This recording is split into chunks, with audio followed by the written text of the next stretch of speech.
Frum life does not give many opportunities for self-actualization, for creative self-expression, for differentiation, for individuation, for being able to show how you are different. Certainly, there's a lot of homogeny and conformism in the community. And one of the few ways that one can sort of show one's different or self-actualize, and I think this is true for both men and women, is through materialism. I think materialism is very much an outlet for men and women alike. It takes the place of a lot of other, of entertainment, of cultural life, of a lot of other sorts of pastimes and identities that non-frum people tend to take. I'm Scott Kahn, and this is the Orthodox Conundrum.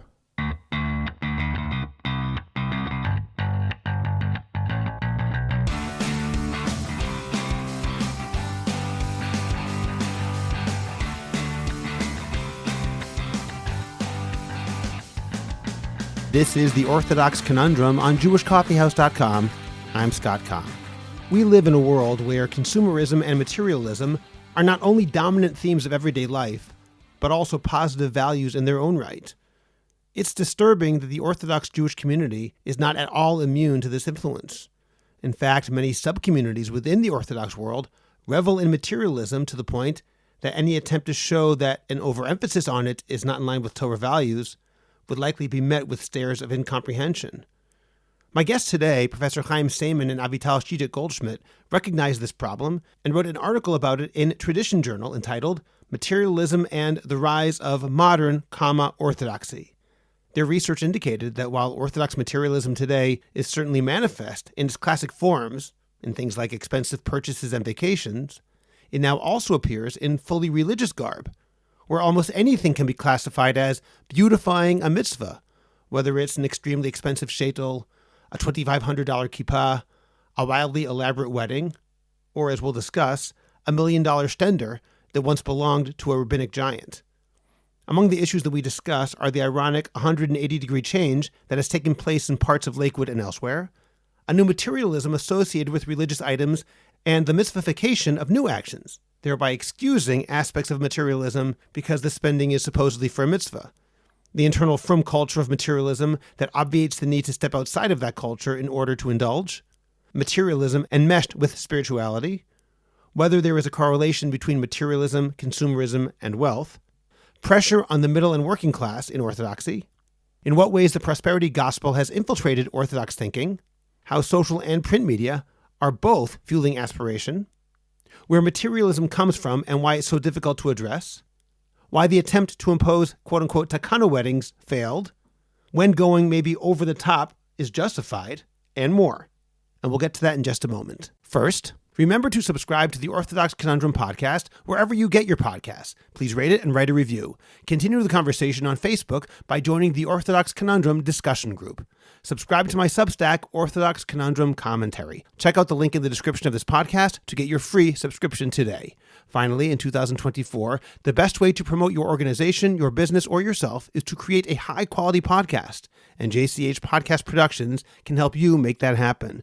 Whether you want to learn how to start your own podcast or want to improve the podcast you already produce, we will make it happen. Write to us at aliza@jewishcoffeehouse.com. That's ALIZA @jewishcoffeehouse.com. And let's get started with your high-quality, memorable, and effective podcast. Professor Chaim Saiman is a scholar of Jewish law, insurance law, and private law, and published Halakha, the rabbinic idea of law, with Princeton University Press.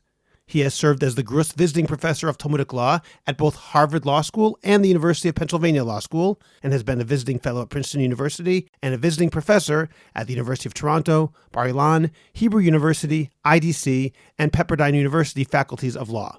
Professor Saiman sits as a rabbinical court judge, a dayan, with the Beit Din of America, and serves as an expert witness in insurance law and Jewish law in federal court. Avital Chizhik Goldschmidt is a writer living in New York City. She is a news editor at The Real Deal. Her work has appeared in The Atlantic, New York Times, Foreign Policy, The New Republic, Vox Vogue, Salon Glamour, Business Insider, Los Angeles Review of Books, and Religion and Politics, among others. Previously, she was the life editor at The Forward and a reporter for Haaretz. She is the recipient of awards and fellowships from The Atlantic, the National Foundation for Advancement in the Arts, the Religion News Association, and the 92nd Street Y. Avital has taught journalism at Columbia University's School of Journalism and at Yeshiva University's Stern College for Women, and her fiction has appeared in Fiction Magazine, The Florida Review, Tablet, and Moment. She does pastoral work alongside her husband, Rabbi Benjamin Goldschmidt, in the synagogue they co-founded, the Altanu, on Manhattan's Upper East Side. Avital, Chizhik, Goldschmidt, and Professor Chaim Saiman, thank you for joining me today on the Orthodox Conundrum podcast. Before beginning, I want to mention the reason that we're discussing this today, and it's because we're actually entering the holiday season in much of the Western world. I'm referring to the shopping season between, in the United States, for example, Thanksgiving and Christmas. This might seem like a strange reason to talk about this on an Orthodox Jewish podcast. We don't have Christmas, we have Hanukkah. This is not the Jewish holiday season, but that's exactly my point, because we often think about assimilation taking place among the less religious parts of the Jewish world. And as Chaim and I have discussed off the air, that is actually, I think, a shallow reading of a very complex situation. In reality, all segments of the Jewish people are affected by outside culture, and the values associated with materialism are decidedly not an exception. And the fact that these are not Jewish values and that they're highlighted during the Christmas season doesn't change the reality that Orthodox Jews at this time of year and throughout the year are pulled by them as well. That's my introduction to our conversation today. I'd like to open up our discussion by reading from an article that you both wrote in the April edition of Tradition Journal. The article is entitled Materialism and the Rise of Modern, Orthodoxy. And you wrote as follows. When Rav Chaim Kanievsky passed away in 2022, the eulogies and obituaries revolved around two essential themes: his supreme devotion to Torah learning and his total abnegation of material comforts. The image of his cramped and bare Bnei Brak apartment, brimming with Sfarim but little else, offered an arresting visual witness to Rav Kanievsky's character and values. And yet, a few months after the passing of the Rav, his stender, the symbol of his singular devotion to learning, was auctioned off for millions of dollars to an American gvir. The mourning of Rav Kanievsky was deep, even visceral. More than other Gedolim, Rav Kanievsky typified the midah of prishut, that ascetic abstention and a withdrawal from worldly pursuits is central to Torah life. But along with the death of Rav Kanievsky, the philosophy of prishut as a cornerstone of religious life has receded, or at least diminished, from public consciousness.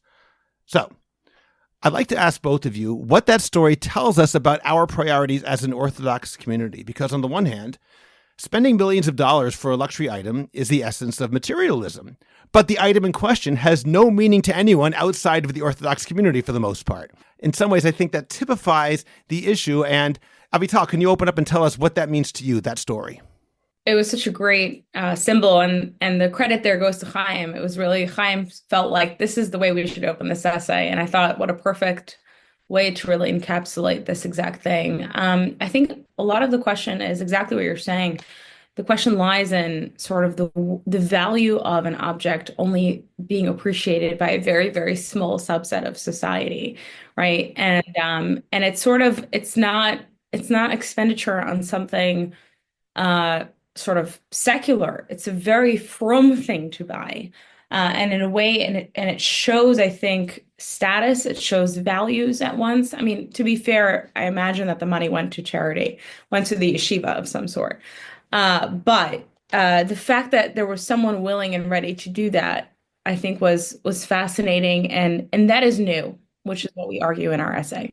When I saw this, to me, it really brought home the sort of entwinement of two aspects that we're studying here. One is that there's, a lot of money and a lot of money being spent and a lot of money spent as luxury. But two, that these definitions of luxury are not taken from the world as a whole, right? You can go and see people who collect fine art or sports memorabilia, right? That would be like buying Goyish luxury. And as Avital says, what's new here is we've created our own class of distinctly Jewish, frum, even Haredi luxury that on the one hand, and that's why I like this story so much, draws on the exact opposite of all that Rav Chaim Kanievsky represented, and yet brings that into a new world. And therefore, I felt that when he died, it's like at the end of Sota, Mishemet, Rebbe, certain things ended, is that he's almost the end of an era. He really comes from a very different era of what what Haredism means, what Prishut means, and what commitment to Torah lifestyle means. And that's been changed in what we, in the article, talk about as contemporary Lakewood, which both builds on it, but shifts it quite dramatically.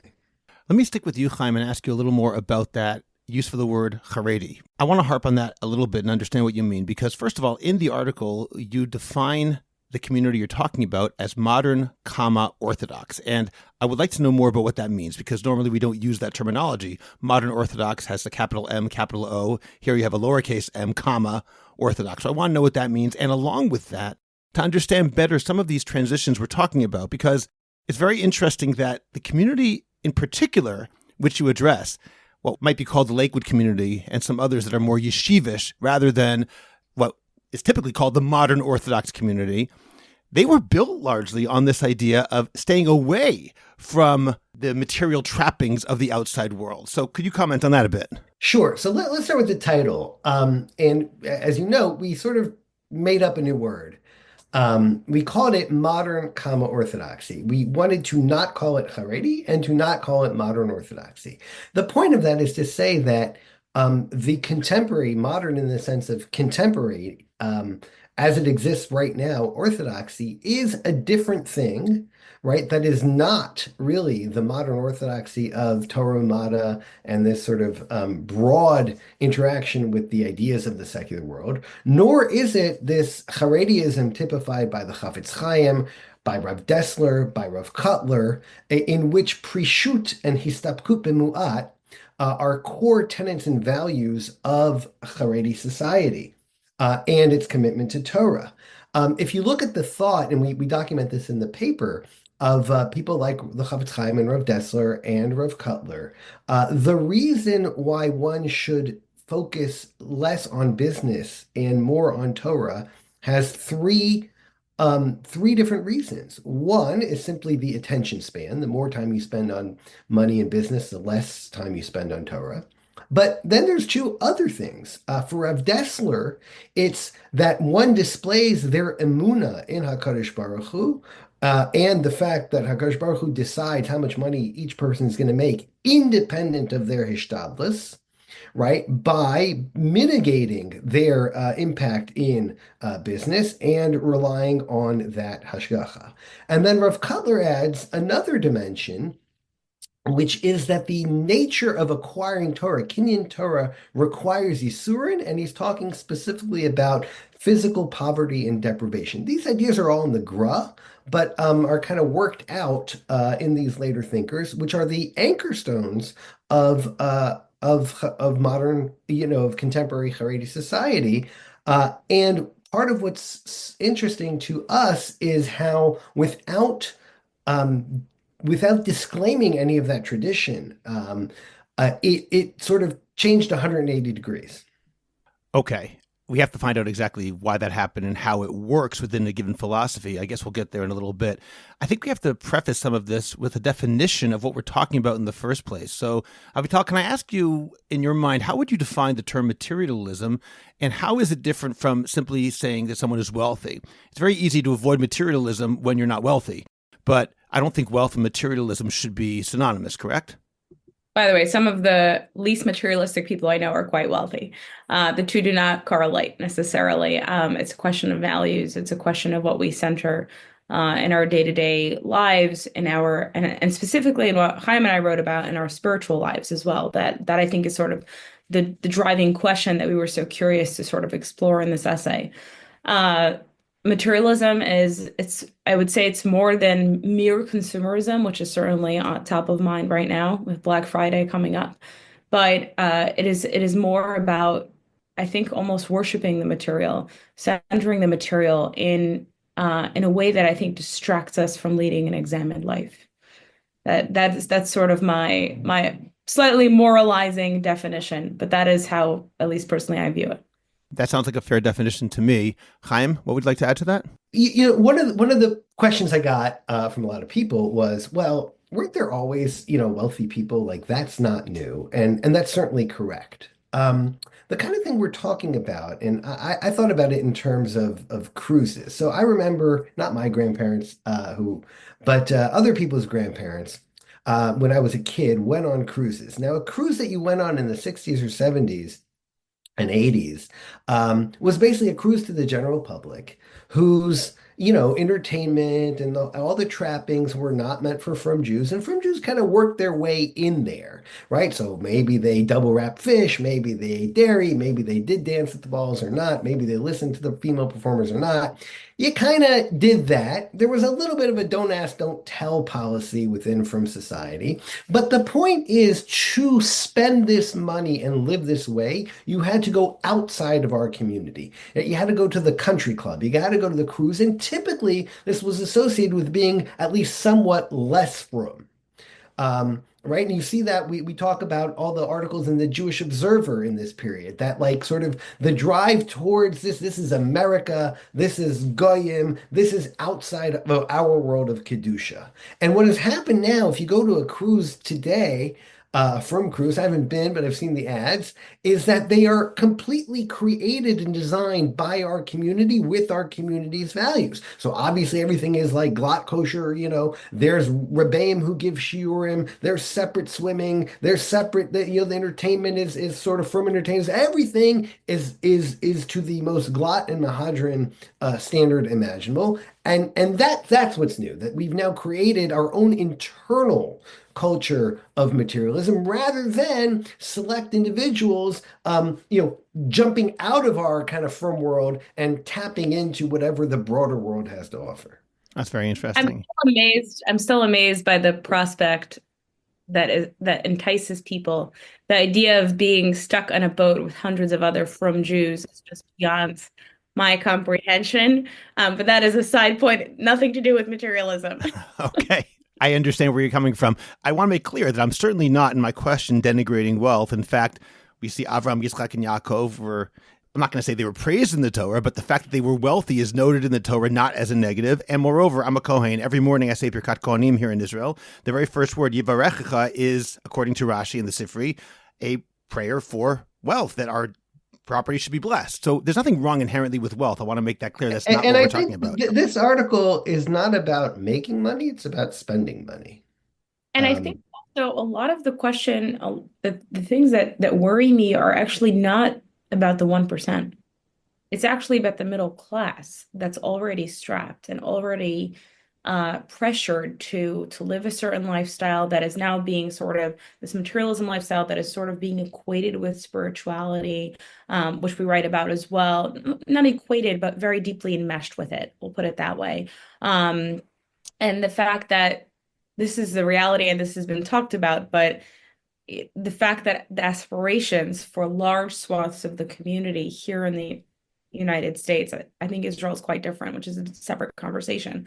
But the aspirations have shifted from being a great, scholar or whatever that looks like, man or woman, to being a gvir, essentially. And I think this is a problem that really plagues the middle class and I think also a working class, which we're forgetting exists in the frum community. So many of the responses I got after posting the article recently on social media, and I specifically did it in a very sort of satirical, tongue-in-cheek way, was to what the responses were overwhelming. The amount of, specifically women, because this is Instagram, which is more female oriented, from women who are struggling with those expectations, struggling with those pressures, and writing that they're in deep debt, they can't afford this life.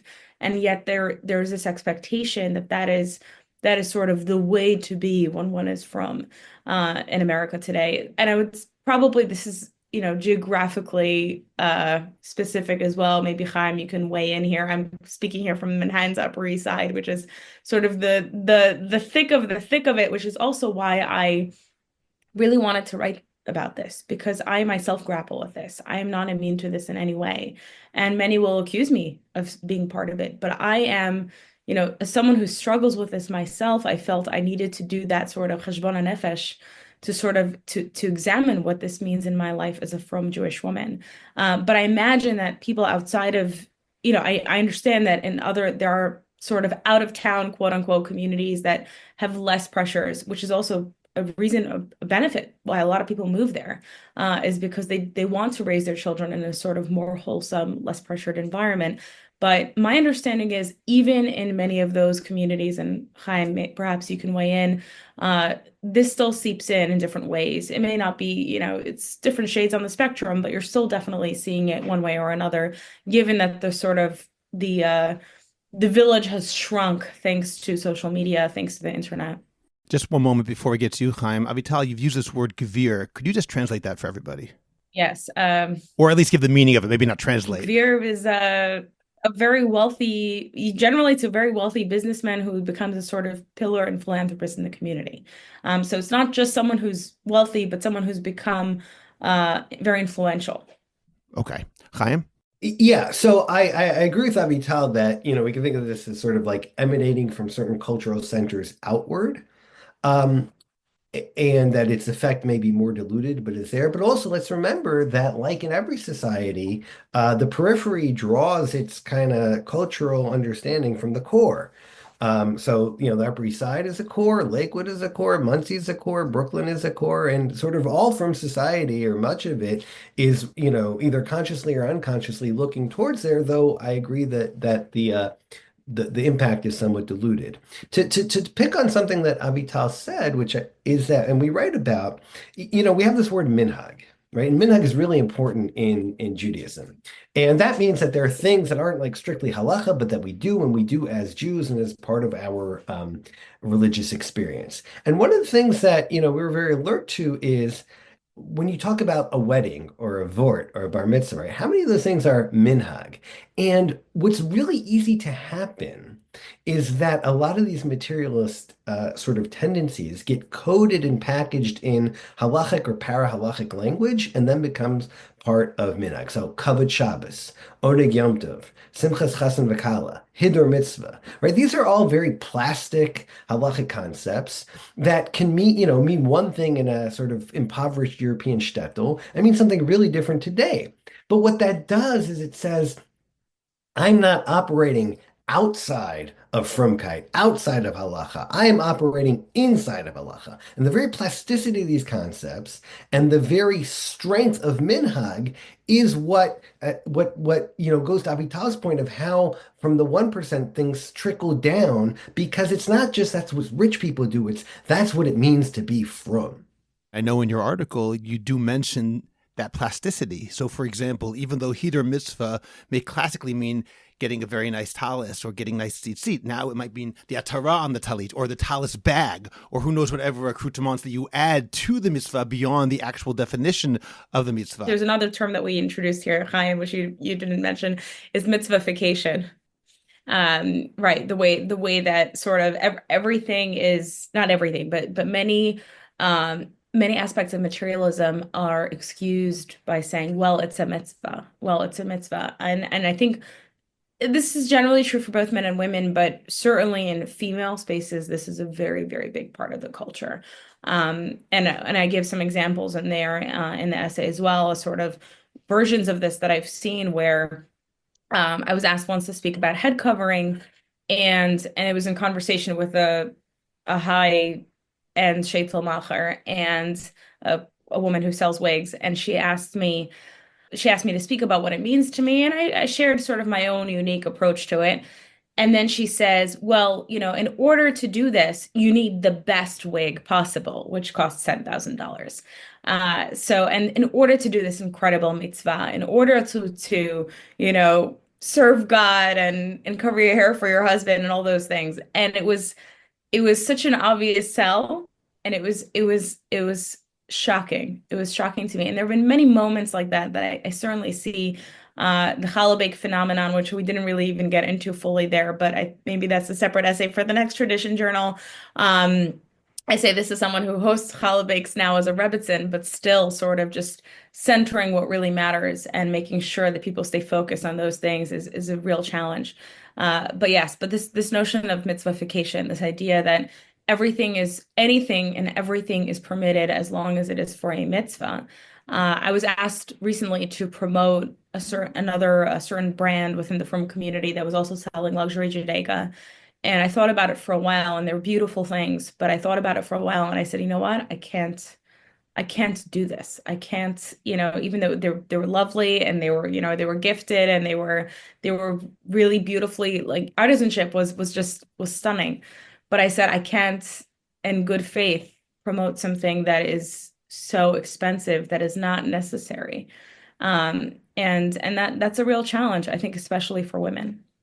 And as you both mentioned, right, the category of things that are subject to mitzvification can expand, right? So you look in the halacha, as you said, and we're talking about an estrog, and then an estrog box, and then the modern term is like, well, it enhances my mitzvah observance. And Avital said, even what we call mitzvah there, right, loses all connection to any kind of thing that halacha technically defines them. It's sort of like things broadly part of my Jewish life. And because from society likes to live under what, the sociologist of religion, Peter Berger, calls the sacred canopy, and this is one of its strengths, everything, right? Hakol l'shem shamayim. Everything is part of mitzvah, and therefore everything is part of this. I think this is one of the differences between a more modern society, modern Orthodoxy or Reform, conservative Judaism, whatever it is, in which the zone of religion is more offset and segmented. There are parts of life that are religious and parts of life that are not. And therefore, when one does something outside of that box, out of the religion box, it carries no religious overtones. But one of the definitions of the group we're talking about, the modern Common Orthodox, is an attempt, and I think a laudable attempt, to put everything within the box of Yiddishkeit, Hakol Hashem Shemaim, and therefore the flip side of that is that everything is then subject to what we call mitzvification in this way. So I'm going to ask two questions that I think are related to what you said now. So the first question is this. We're talking about how we can add a mitzvah into everything that's materialist to sanctify it, so to speak, on some level, because you're actually performing a mitzvah. A $7,000 sheitel, it's a mitzvah because you're beautiful for your husband and you're covering your hair. If you have something less, well, maybe it's not as big of a mitzvah. So someone who has more money and spends more money can do a better job at doing the mitzvah.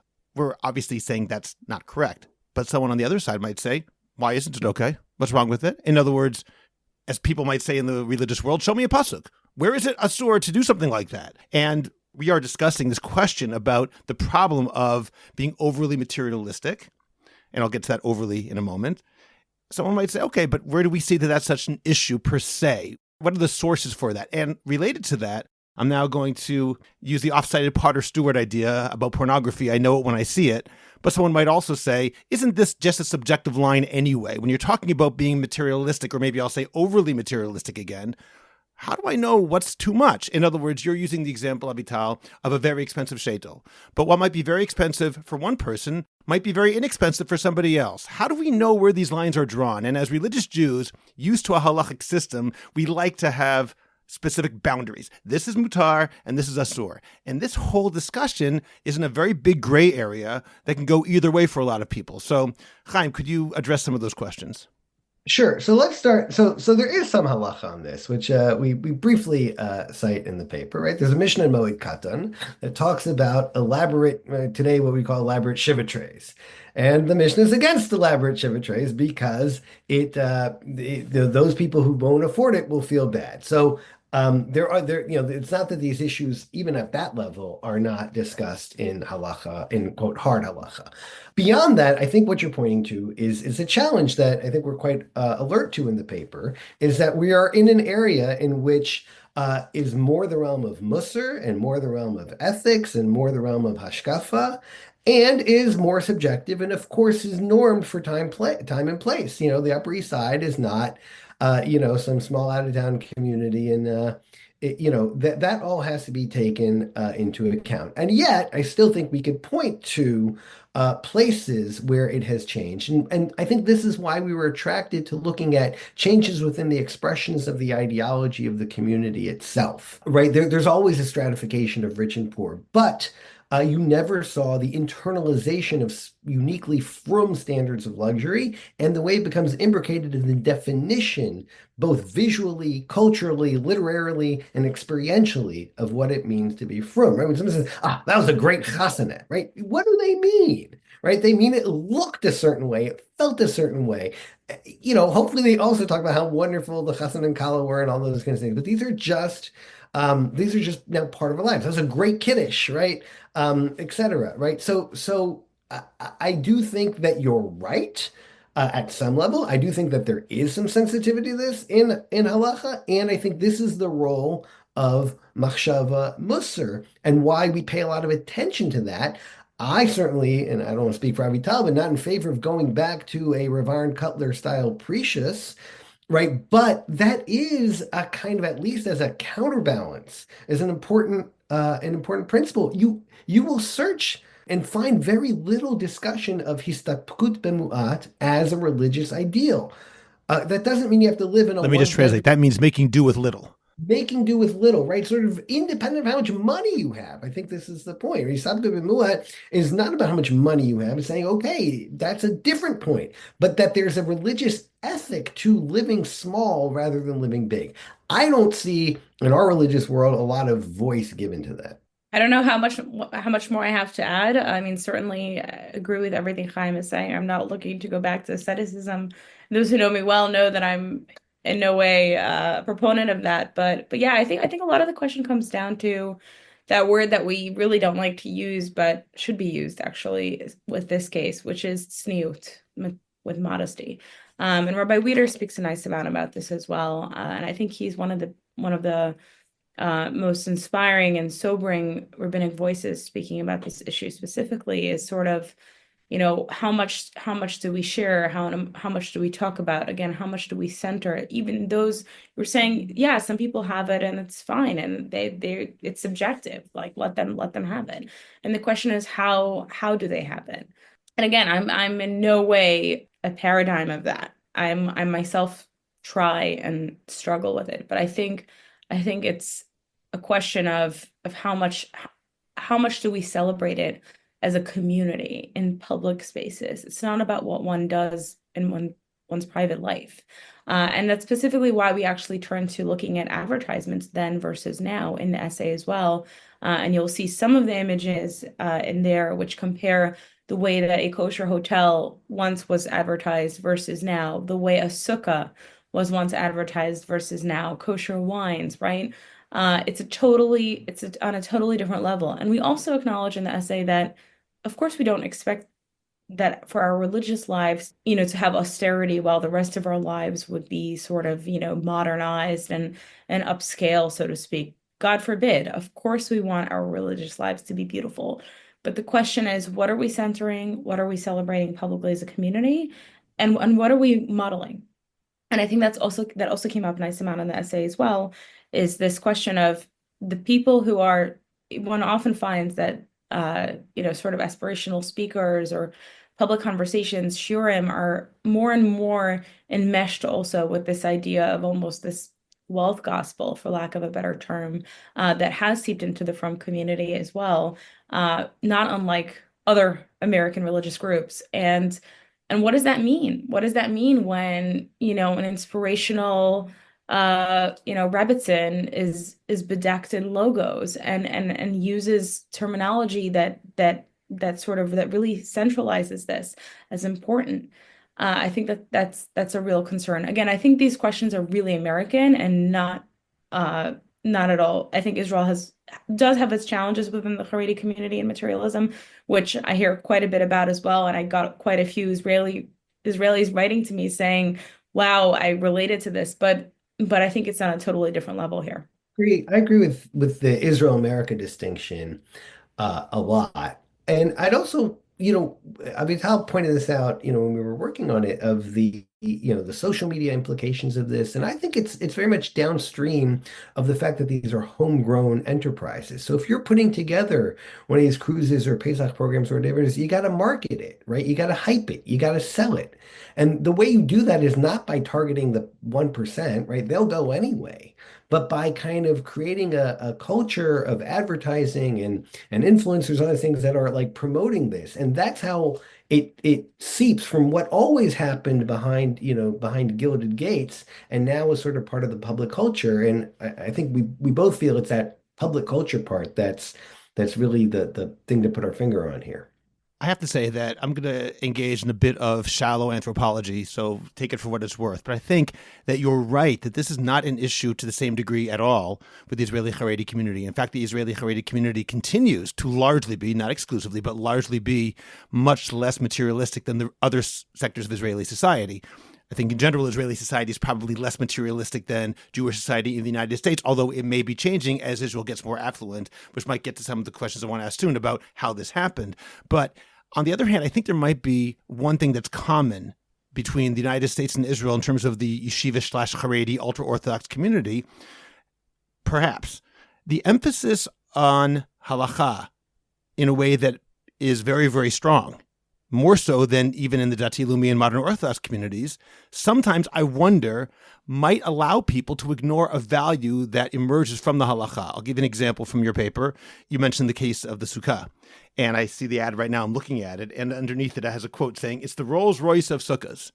There could be nothing more anathema than the concept of a dirat arai, a temporary dwelling open to the elements, than a Rolls Royce of sukkahs. It's halachically valid, but completely missing the point. I don't want to talk about this now because this is something which I've beaten to death already. But for example, the issue of Haredim in the army, when they find a source and they can get out of going to the army, that's how I see it at least. Others will disagree. In Israel, I'm saying if you look at the situation on the ground, you're missing the point. I'm not saying chas v'shalom the Haredi community is missing the point, but I think sometimes there is a chance that an extreme devotion to halacha, which is a good thing, can sometimes allow us to ignore the value that emerges from the halacha as long as you're keeping the letter of the law. I'm just going to throw that out for a moment. Avital, I know you wanted to add something before. There may be truth to that. I don't know if I see it the same way. You're saying there's this sort of like a Gemara cup situation here, where it's if as long as you find it in the letter of the law, to hell with the the spirit of the law. I'm not saying that's actually happening. I'm saying that might be going on a deep level, perhaps underneath the surface. I don't know. I don't know if I see it that way. It's possible. For me, the way that I see it specifically here in the States is, I think from life does not give many opportunities for self-actualization, for creative self-expression, for differentiation, for individuation, for being able to show how you are different. And that is something I see a very stark contrast with, by the way, with other communities just living in the heart of New York City, right? And seeing, I think there's a lot of homogeny and conformism in the community. And one of the few ways that one can sort of show one's different or self-actualize, and I think this is true for both men and women, is through materialism. I think materialism is very much an outlet, a safe, kosher outlet, which we write about as well in the essay, for men and women alike, in different ways. And that sort of, it takes the place of a lot of other, of entertainment, of cultural life, of a lot of other sorts of pastimes and identities that non-frum people tend to take. I'd like to move on to something that we mentioned earlier in terms of how this happened. In other words, how could it be that a community that was designed and created on some level, let's use Rav Aaron Kotler as an example. You mentioned pre-shoot, which means separation from the outside world, being able to make do with little. That community in Lakewood, among many others in the Haredi world, was established with those values. And in some ways, it's completely flipped, at least among certain segments of that community. How did that happen exactly? How did one of the guiding values flip on its head? So, first of all, just in the way you frame the question is right. This is certainly, and we state this as many times as I think as legitimately we could, is that this is not everybody, right? But the point is, this is I hope I made that clear as well. Yeah, no, and I appreciate that. This is a subset, but a subset that is sort of fully enmeshed within the broader community.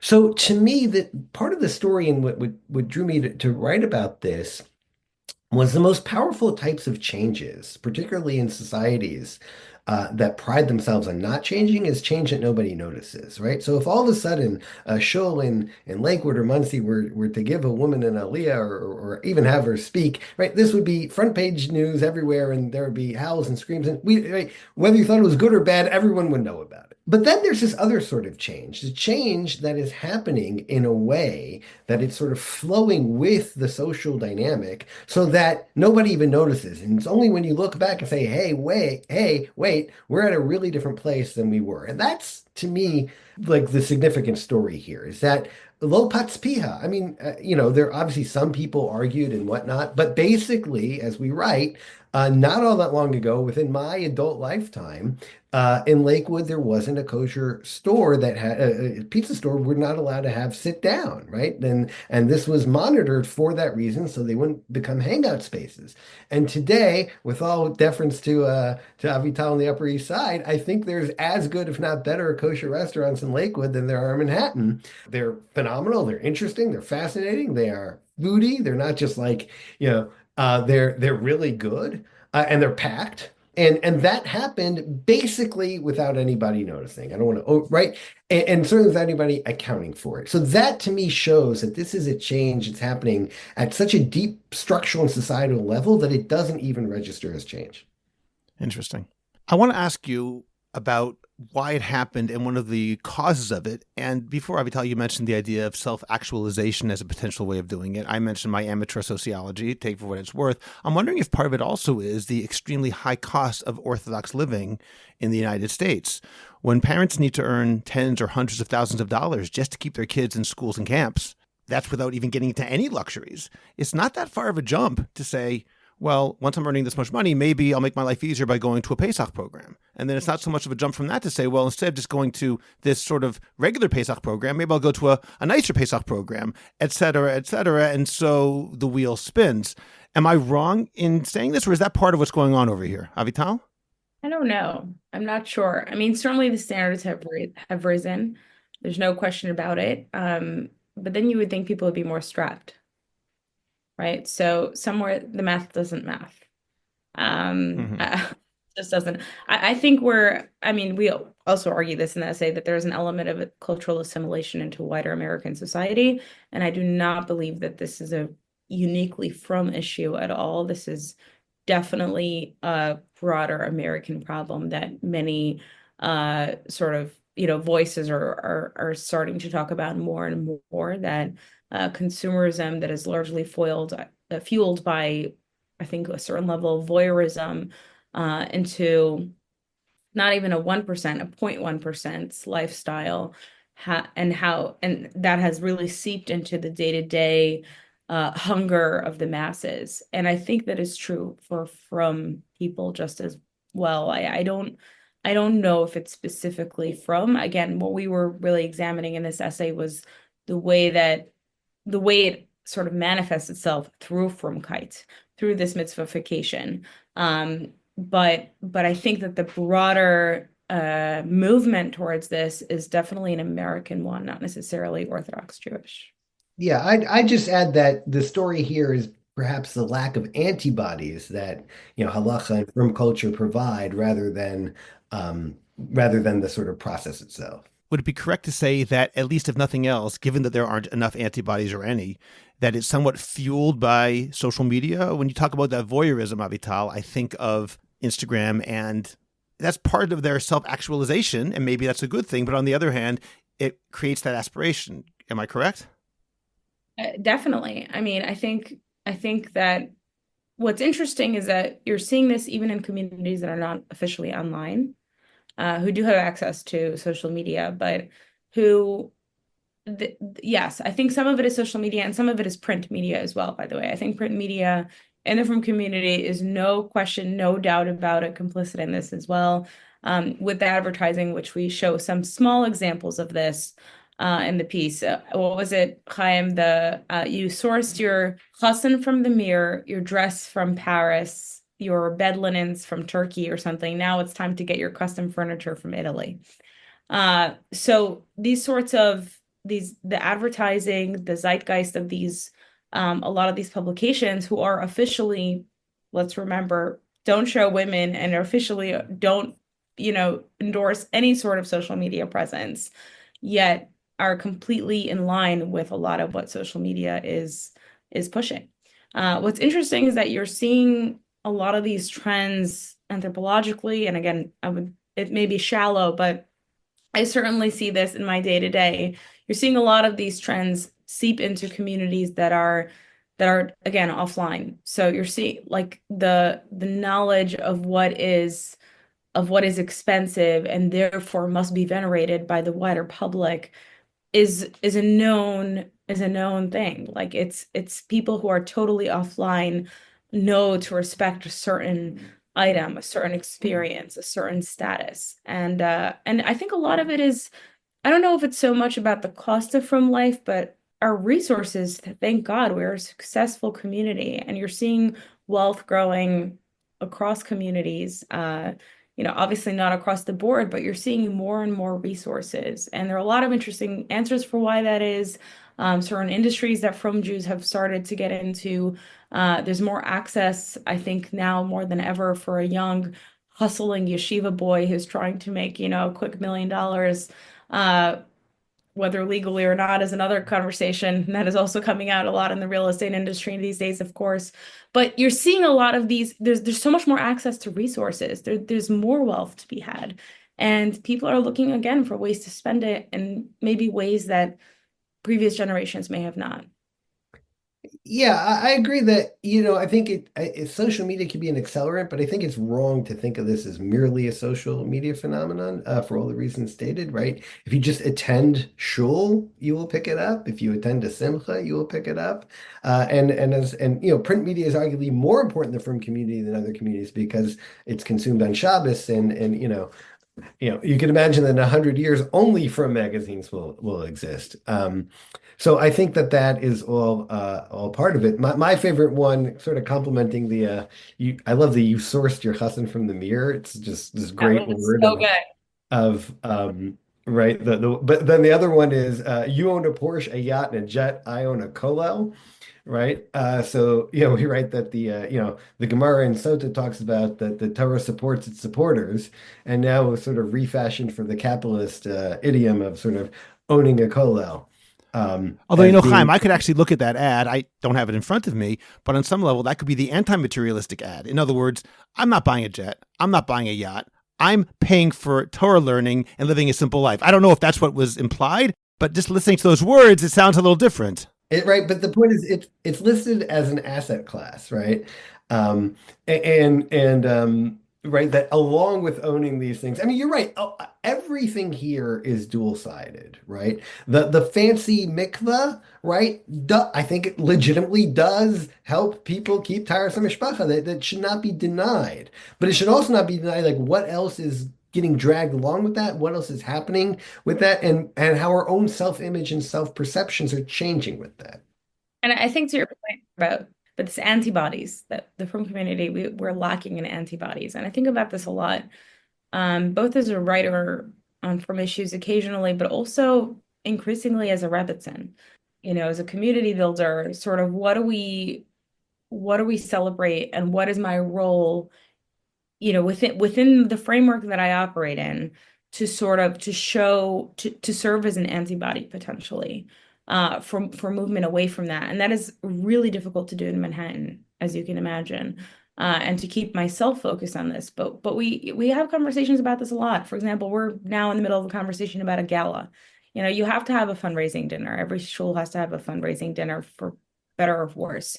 So how do we avoid this like craziness of these galas that spend tons of money, hard-earned charity dollars on a fancy party that really no one needs, right? And our Balabatim are even saying this, right? So it's a fascinating, it's actually an opportunity to say, well, how do we rethink this? How do we say that we're going to do this differently? And I wish there were more, communities and leaders and voices who are having those conversations publicly, saying, just because something's always been done or recently been done, started to become a normal thing, a trend, doesn't mean that we have to continue in that way. But Avital, I'm going to take something further. And first of all, I applaud the fact that you as a Rebbitzin on the Upper East Side are able to talk about this. But to me, it seems it's a real catch-22. Someone like you or anyone who has an institution is in a bind, because perhaps I'm wrong. I would think that the level of the gala in terms of how elaborate it is influences people consciously or otherwise in terms of how much they're going to give. So while I might say, something, let's do it in the school auditorium or gym instead of doing it at the Waldorf, I'm basically saying, and also please donate less, even if that's not what I want to say. And along with that question really is the other question about leadership and creating those antibodies, because the same people who are in line to say this has gone too far, there's too much materialism in our society are the people who depend on that wealthy gvir for their livelihood, for that new dorm, for that new classroom, for that new Sefer Torah. So how do you get out of that? A great question, and it's one that I face every day. In terms of whether those experiences, the luxury inspires people to give more, I don't know if that's true. I don't believe it is. I mean, and Really? again, I may just be like really uniquely fortunate that the lay leaders that we personally work with and have built a shul with are really, really principled people who really believe in, spending wisely. For example, we're known for this, we will spend on a nice kiddush. But we always say, you sponsor a kiddush and you fight assimilation. This past week, we had two couples that met in shul alone who just got engaged. So we're very, very big believers in, let's say, in just serving good food that people should come to shul and connect. And again, that's expensive, but we have to make those decisions, strategically. When it comes to those extras, I really believe in finding people and attracting the people who are like-minded in this way, who understand that what matters and what doesn't matter. And I think a lot of really smart businessmen who have made it in life and business women will look at an institution that is smart with how it raises and spends money and say, I want to support that rather than spending on someone who rents Cipriani's for the night and spends whatever $1 million just to make a fancy party. I think, and then in the long run, that's a wiser way of fundraising. There will be those who disagree with me, but that's our approach, at least. When it comes to relying on Balabatim and sort of that tension, it's real. I think religious leaders are often, in the last few years, especially in the United States, forget about their role as moral voices. And it is a scary thing to do. It is a scary thing to do, to have an opinion.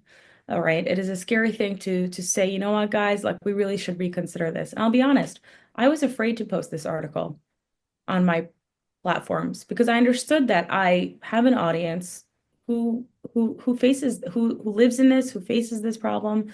But then I thought about it, well, if I am called a Rebbitzin and I'm supposed to be leading and building this community, and then this is all I'm supposed to do.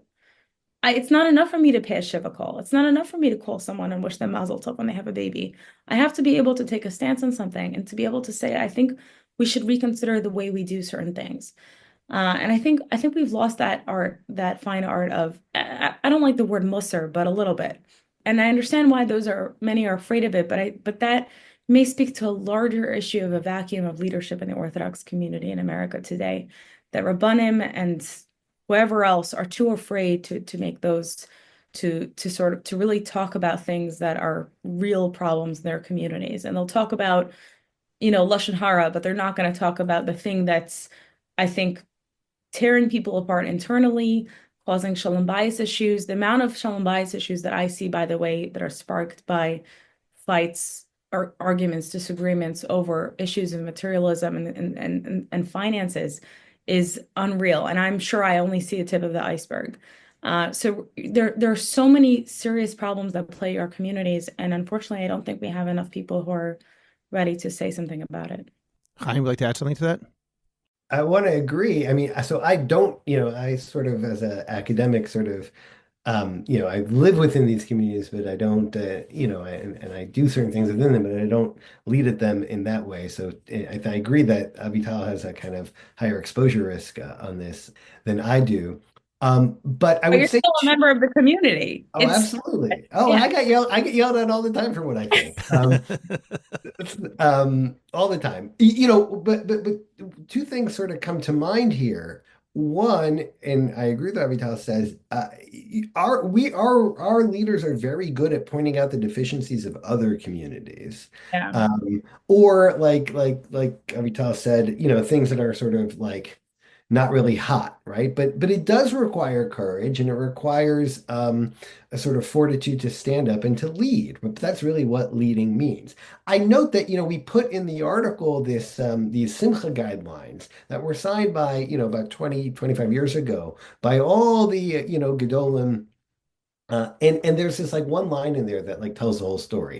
It says, "We, the rabbinic signatories," and here it is, "barring familial obligations and unusual and extraordinary circumstances, will not participate or attend in the wedding celebration that disregards these guidelines." Now, the guidelines are basically failed. A takana wedding today simply means the base package.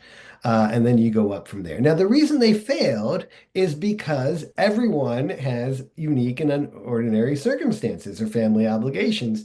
If these Rav, right, everybody wants the big Rav to be Masad or Kiddushin, right? If they would not say, no, I am not coming to this wedding, that would change. But that requires jealously guarding what is considered family obligations and unique extraordinary circumstances rather than I can afford a wedding, which I think is how it's been interpreted. I mean, that line says it all. Exactly. This is the kana, except for the exceptions that I choose to follow. I mean, ultimately, I think we need the Rabban Gamliel of today. Rabban Gamliel, the materialism of his time, Chazal say, was to have an extremely expensive funeral, to have an extraordinarily expensive casket. Rabban Gamliel said, I'm not going to do that. And he exemplified it himself by being buried in a much simpler casket than most people had. People were going broke by paying for expensive coffins. And he said, I'm not going to do that.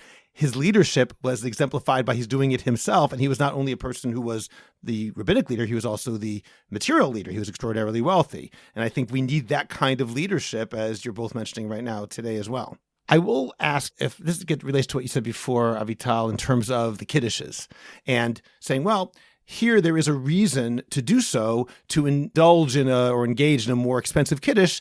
Look at the anti-assimilation progress we've made because of that. And I think on some level, that's something which is definitely a reasonable reason. Someone might say that, I think of a little bit the turkey prince, Rabbi Nachman's famous story that someone thought he was a turkey, he was a prince, but he thought he was a turkey and he was under the table without wearing clothes. He was cured by being told, well, you can still be a turkey if you wear clothes. You can still be a turkey if you are eating people food. You can still be a turkey by sitting at the table. And on some level, people might say if orthodoxy is that old shtetl-style orthodoxy and is somehow not in tune with the culture of the United States or whatever country we're in, I'm not so interested in that. Whether we're talking about our kids or whether we're talking about potential people who might join the community. But when I go to the kiddush, they have gefilte fish balls and kichel, and that's it.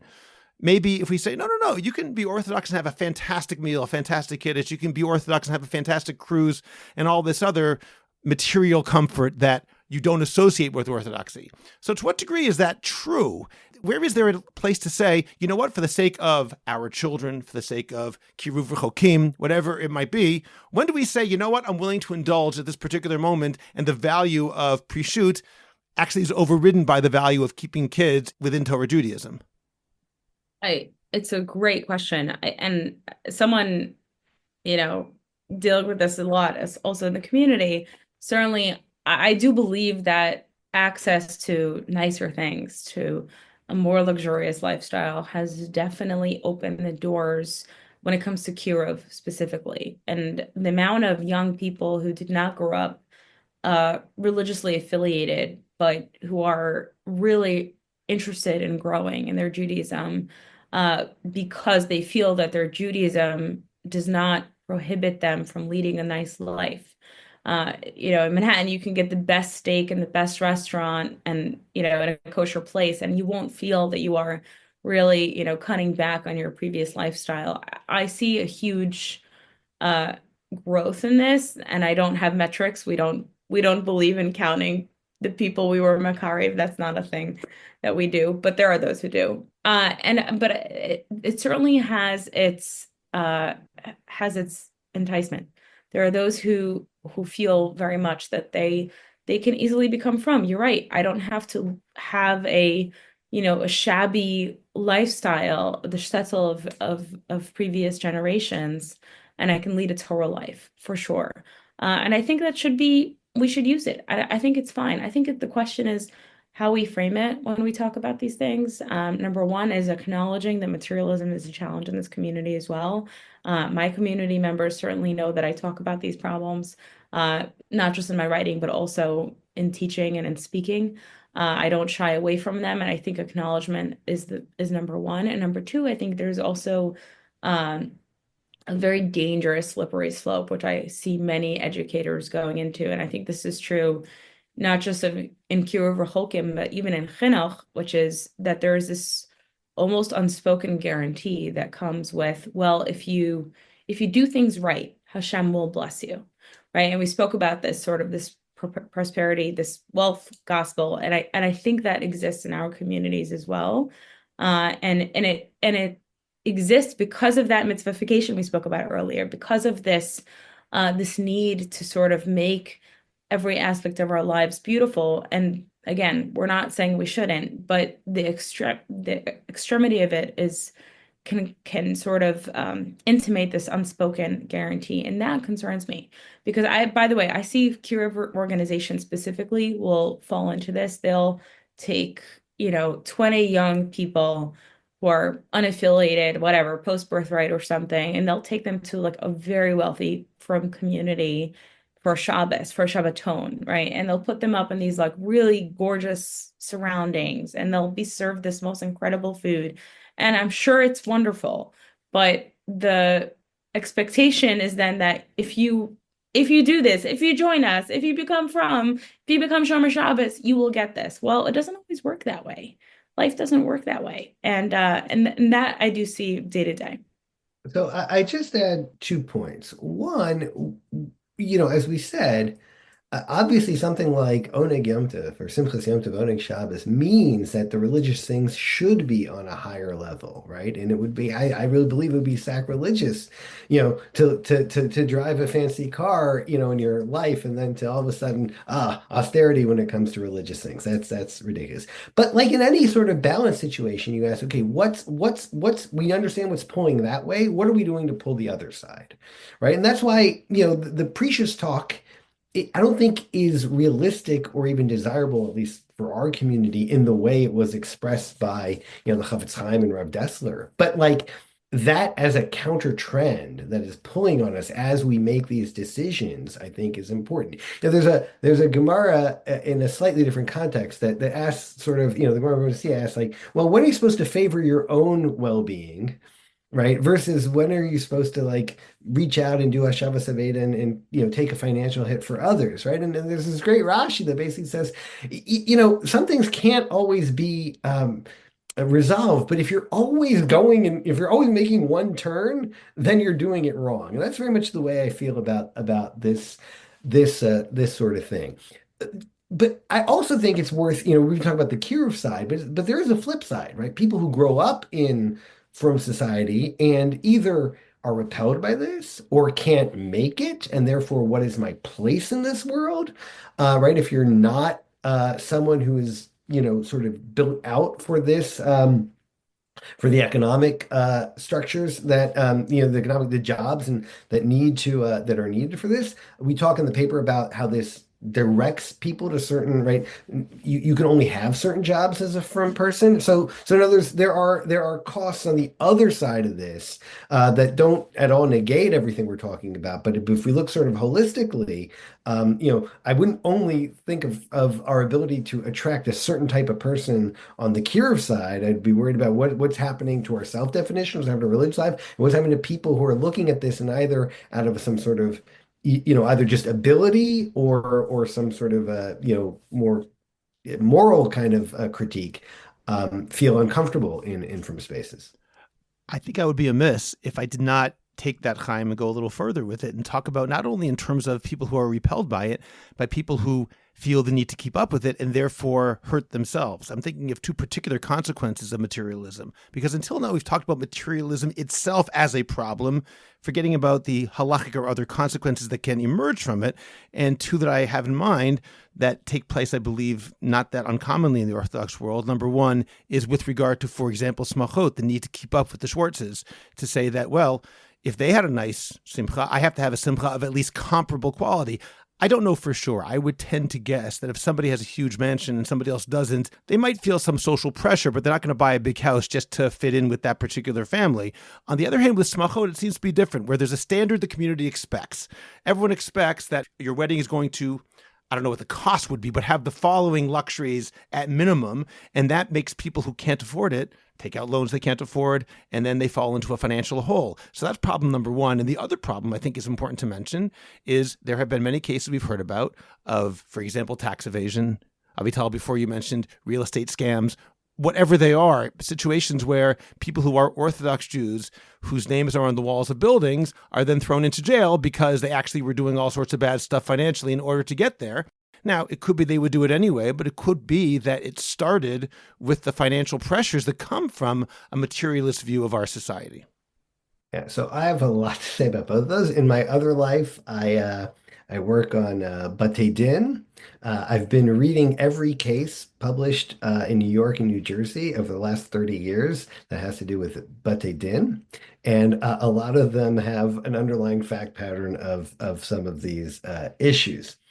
What I would say on the simcha part and that, right? So there's a few things going on. So if we ask why within communities do people tend to stratify according to wealth, right? Because if someone invites me to some massive mansion, I feel weird inviting them to my very simple house, even though they're not gonna, right? So I think part of what's happening here, it's right. There's a reason to stratify because we live in a sort of world where there's some reciprocity, right? So it's true. Every once in a while, you can have a very wealthy childhood friend who made it big and will take you on, his yacht or her yacht or whatever, and there's no expectation of reciprocity. But usually, right, these standards so one of the things they do is they within communities, they sort of segment. These are the people that hang together because they can, if we say, oh, why don't we go here for the weekend? That's something that can happen or not happen.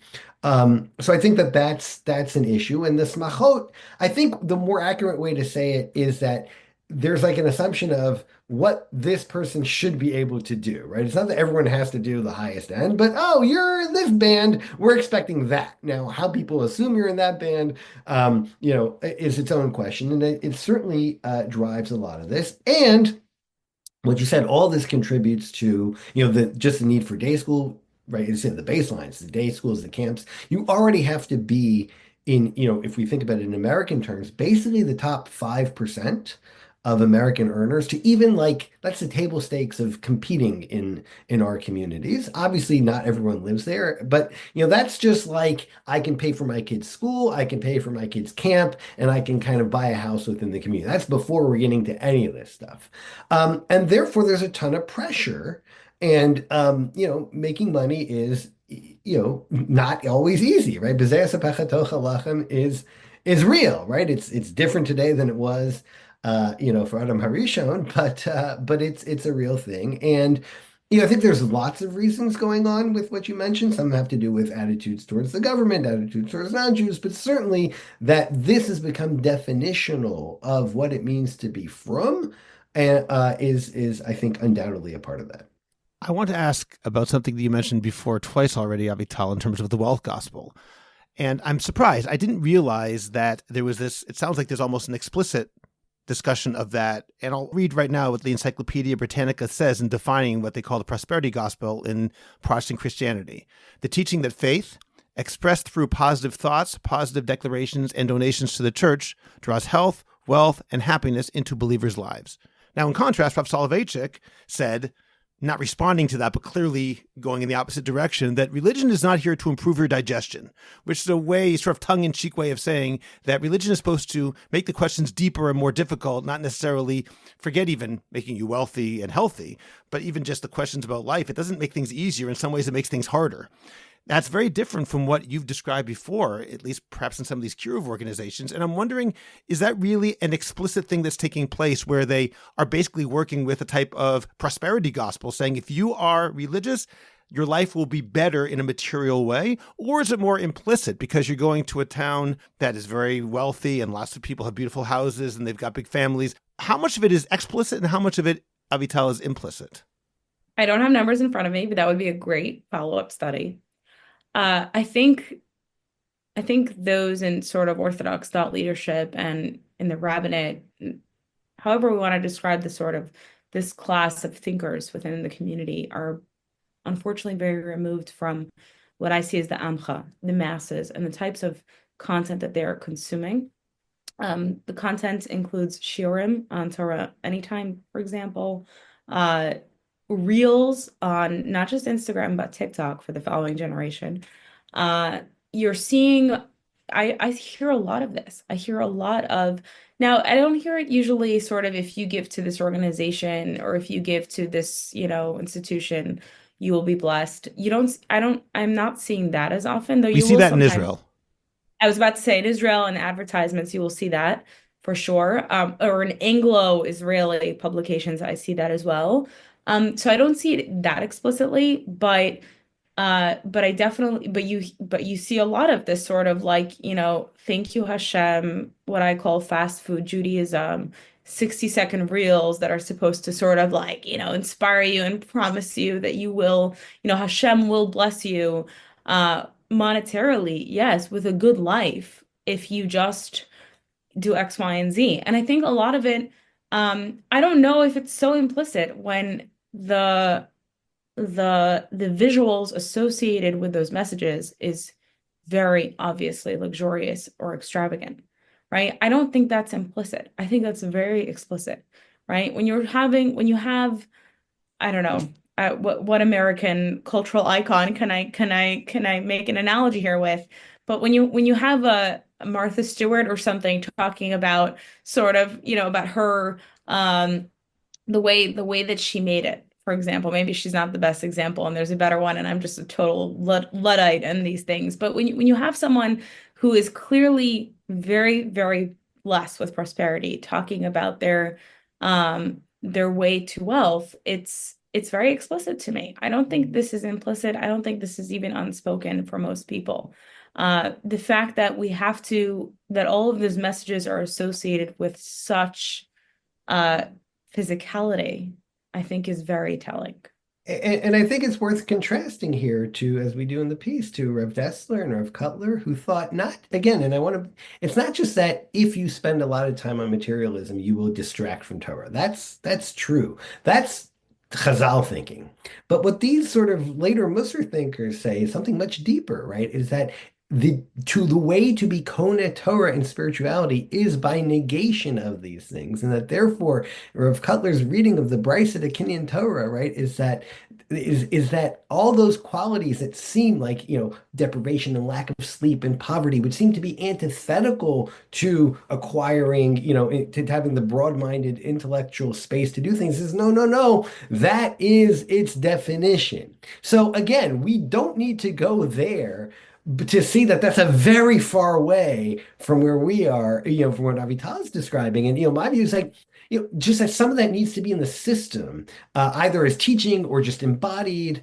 I think probably better just modeled and embodied, because, you're going to hear that and like, to the Talmidim in 1960s Lakewood, this probably was very effective. I don't think it would be super effective now, but modeling this in one way or another. And there are people who do, and very rich people who do. It's not that this is impossible, but it does require us thinking culturally. And then I'll just sort of what you said before. Halachic thinking is really good at telling individuals what they can and can't do at this moment.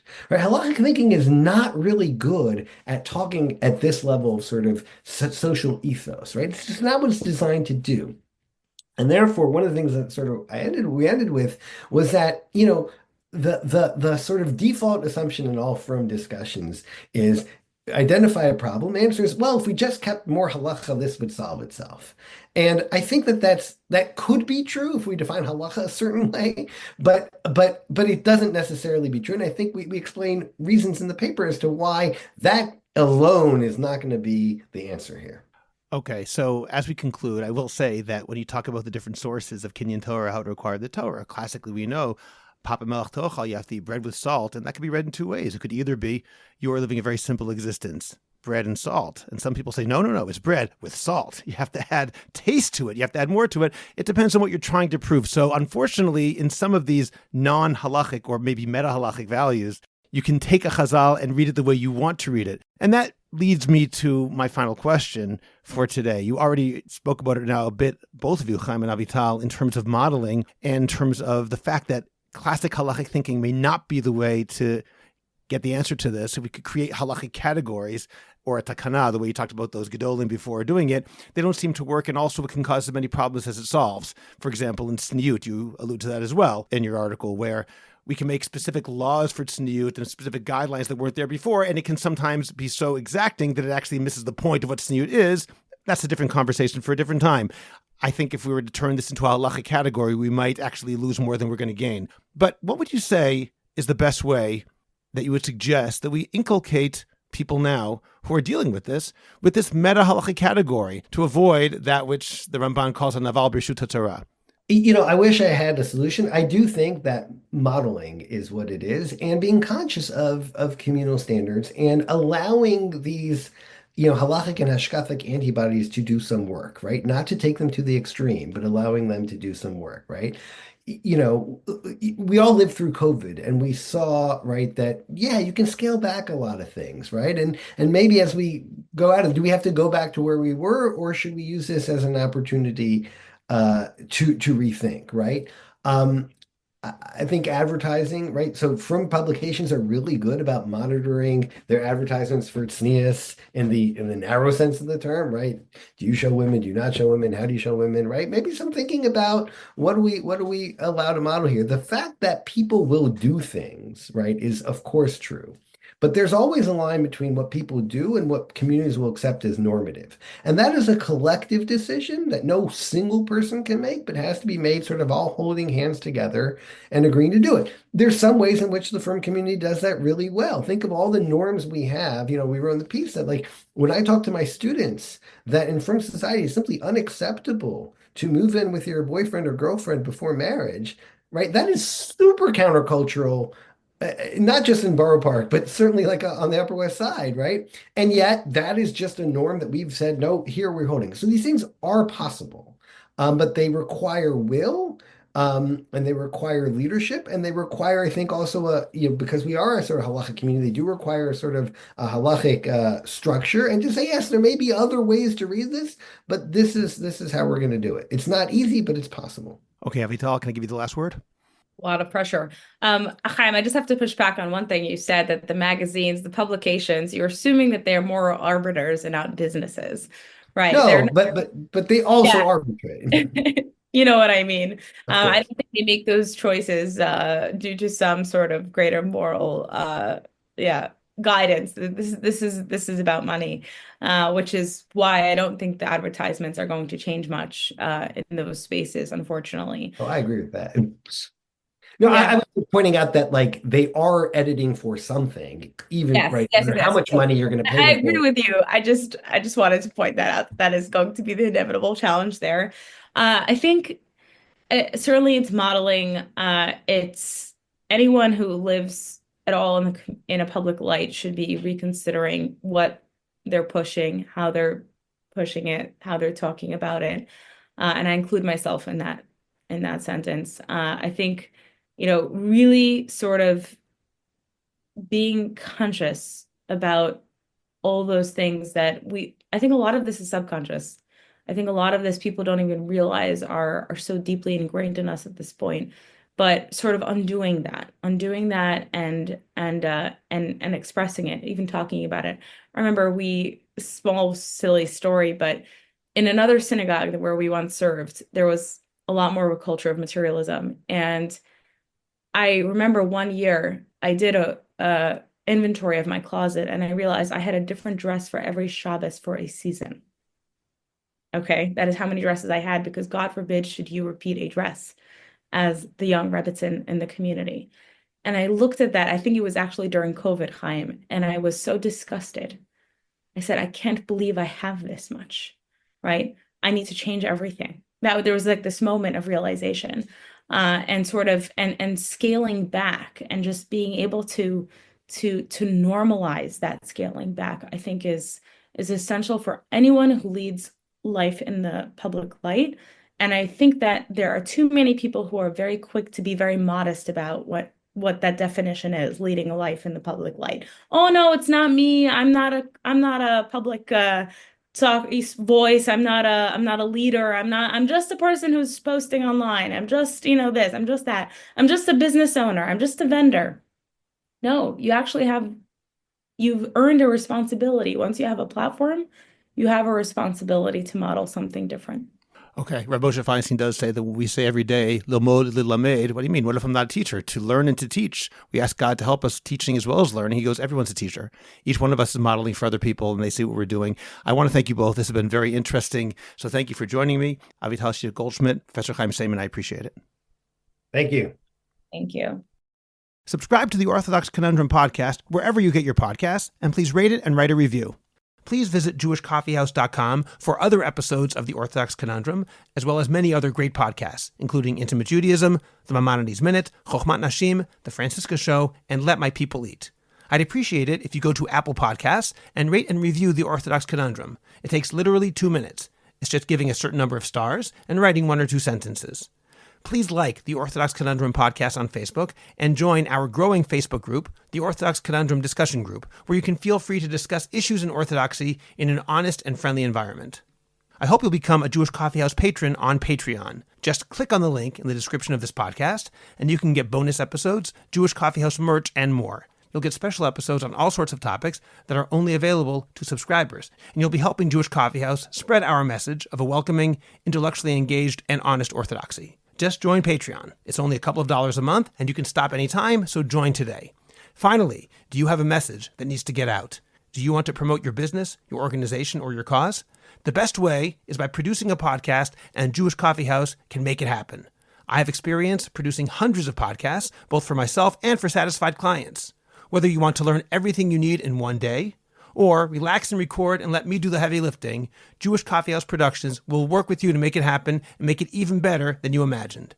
Let me help you today. Write to me at scott@jewishcoffeehouse.com or go to jewishcoffeehouse.com, click on Productions, and sign up for a free consultation. Make your voice heard, promote your cause, sell your product, and engage an audience now. I'm Scott Kahn. This has been the Orthodox Conundrum on jewishcoffeehouse.com.